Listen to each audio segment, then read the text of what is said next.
જય શ્રી કૃષ્ણ, જય શ્રી કૃષ્ણ.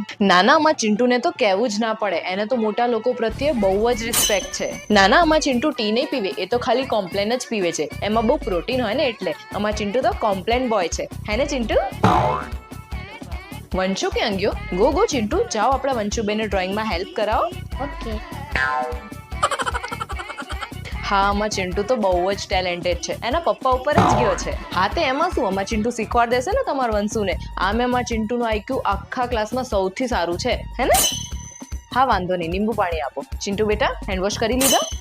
નાના ભાભી, આ રૂમાલ લઈ. અમે આમાં ચિંટુનો અલગ રૂમાલ રાખીએ, એમાં બહુ જર્મ્સ હોય ને, બધા યુઝ કરતા હોય એટલે હેલ્થ કોન્શિયસ. યા ના એ ના આપશો, એ બહુ ઓઇલી હોય ને, એનાથી આમાં ચિંટુની હેલ્થ ખરાબ થાય. આમાં ચિંટુ તો ખાલી એર ફ્રાય વાળું જ ખાવાનું ખાય છે. એને તો ચાઇના, રશિયા, અમેરિકા બધાના વડાપ્રધાનની ડિટેલ્સ ખબર છે. બોલો, હજુ તો 3 yearsનો જ છે, પણ એને અમે રોજનો ડેલી ટાસ્ક આપીએ કે તારે 10 જનરલ નોલેજના ક્વેશ્ચન રેડી કરવાના. એને ચિંટુ અમારો ગુડ બોય છે. હા, કઈ નાસ્તો નથી કરવો, અમે ઘરેથી જમીને જ આવ્યા છીએ. આમ પણ આમાં ચિંટુ બહારનું કશું જ નથી ખાતો, પેકેજ ફૂડ તો એકદમ અવોઇડ કરે છે. બેન, તમે તો કહેતા હતા ને નથી ખાતો, આ તો બધું જ ખાય છે.